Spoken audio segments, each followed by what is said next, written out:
ధన్యవాదాలు అధ్యక్ష. మొన్న 15వ తారీఖు శుక్రవారం శాసన మండలిలో ఒక సభ్యుడు అడిగిన ప్రశ్నకు సమాధానంగా మైనింగ్ మినిస్టర్ గారు కొల్లు రవీంద్ర గారు అక్కడ ఒక సమాచారం చెప్పారు అధ్యక్ష. అది నా హక్కులకు భంగంగా అలాగే నా పొరుగుకు భంగంగానే భావిస్తా ఉన్నాను. దాని మీద వివరణ కావాలని చెప్పి ఈ సభలో అడుగుతా ఉన్నాను అధ్యక్ష. మైలవరం నియోజకవర్గ పరిధిలో ఉన్నటువంటి వెలగలేరు, కొత్తూరు, తాడేపల్లి, వేమవరం తదితర గ్రామాల్లో మైనింగ్ జరిగిన దాంట్లో గత శాసనసభ్యుడి ప్రమేయం ఉందని చెప్పి మంత్రి గారు ఒక సభ్యుడి ప్రశ్నకు సమాధానంగా చెప్పారు. నాకు ఏ రకమైనటువంటి ప్రమేయం లేదు. రెండు, నా మీద ఏ రకమైనటువంటి ఎంక్వైరీలు జరగలేదు. ఏ విజిలెన్స్ ఎంక్వైరీలు కూడా నా పేరు రాలేదు. కానీ మంత్రి గారు అక్కడ విజిలెన్స్ ఎంక్వైరీ చేశామని చెప్పి చెప్పడం జరిగింది. మంత్రి గారికి అధికారులు తప్పుడు సమాచారం ఇచ్చారా, లేకపోతే మంత్రి గారు పొరపాటు పడి ఆ మాట మాట్లాడారా, ఏం జరిగిందో వివరణ ఇవ్వాలి. ఆ వివరణ మీద అంతేకాకుండా మండలిలో ఏమైతే జరిగిందో అది రికార్డుల నుంచి తొలగించాలి అధ్యక్ష. దయచేసి మంత్రి గారు కూడా సభలోనే ఉన్నారు. నా గౌరవాన్ని, పొరుగుని, లేకపోతే కనుక అది ఏం జరిగిందో ఒకవేళ పొరపాటు జరిగిందని కనుక మంత్రి గారు భావిస్తే విచారణకు వేయాలి. ఈ విషయాన్ని మీ ద్వారా నేను డిమాండ్ చేస్తా ఉన్నాను అధ్యక్ష.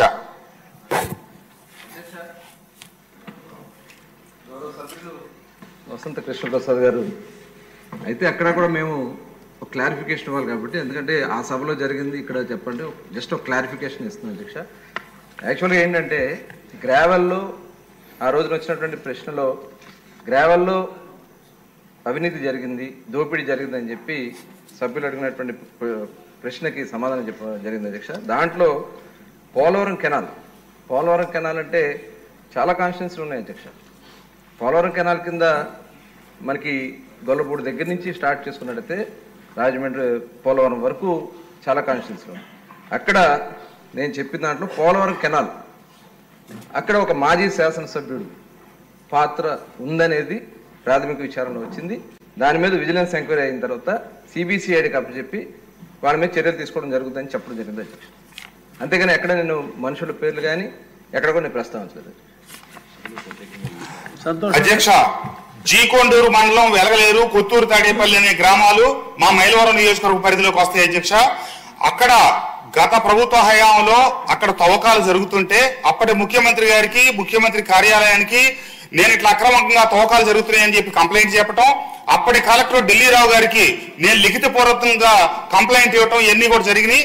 ఆ గ్రామాల పేర్లు చెప్పారు కాబట్టి అది నా నియోజకవర్గ పరిధిలోకి వస్తుంది కాబట్టి నేను వివరణ ఇవ్వమని అడుగుతా ఉన్నాను అధ్యక్ష. మంత్రి గారికి సరైన సమాచారం లేక చెప్పారా, అది ఏంటనేది నేను అడిగాను వివరణ. పోలవరం కట్ట అన్నారు. పోలవరం కట్ట మైలవరం నియోజకవర్గంలో ఉంది, గన్నవరం నియోజకవర్గంలో చాలా నియోజకవర్గాల్లో నుంచి వెళ్తా ఉంది. కాబట్టి దయచేసి కొద్దిగా వివరణ పూర్తిగా ఇవ్వాలని చెప్పి కోరుతా ఉన్నాను అధ్యక్ష.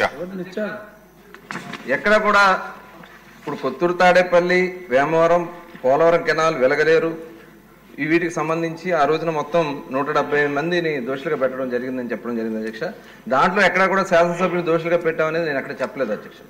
దాంతోపాటు 16,20,000 క్యూబిక్ మీటర్ల గ్రావెల్ అక్రమంగా తవ్వించి 175 మంది మీద 90.38 కోట్ల రూపాయలు వసూలు చేయడానికి కార్యాచరణ చేపట్టామని చెప్పాను అధ్యక్ష. గౌరవ సభ్యులు నేను చెప్తా ఉన్నా మీది ఎక్కడ కూడా ప్రస్తావన లేదు, మీకు సంబంధం లేదు. దీంట్లో సంబంధం ఉన్నటువంటి గన్నవరం శాసనసభ్యుల మీద చర్యలు తీసుకోవడానికి మటుకి మాజీ శాసనసభ్యులు, గన్నవరం మాజీ శాసనసభ్యులు దాని మీద ఎందుకంటే ఒకటి కాదు అక్కడ బ్రహ్మలింగం చెరువు చాలా ఉన్నాయి అధ్యక్ష. వాళ్ళు అదే పని మీద ఉన్నారు. ఇవాళ కూడా మా శాసనసభ్యుల వారు కూడా అక్కడి నుంచి తీయడానికి ముందు విచారణ పూర్తయితే కానీ తీయడానికి వీల్లేదని కూడా వారు కఠినంగా ఉన్నారు అధ్యక్ష. కాబట్టి వర్క్లు డిలే అవుతున్న ఉద్దేశంతో తొందరగా విచారణ పూర్తి చేసి దీని మీద చర్యలు తీసుకోవాలని చెప్పడం జరిగింది అధ్యక్ష. గౌరవ శాసనసభ్యుల్ని అన్నిదా భావించొద్దని కూడా తెలియజేస్తాను అధ్యక్ష. కృష్ణప్రసాద్ గారు అందరూ శాంతించారు, మీరు శాంతించండి, కూర్చోండి, ఇంకా లేదు. కేఎస్ఎన్ఎస్ రాజు గారు.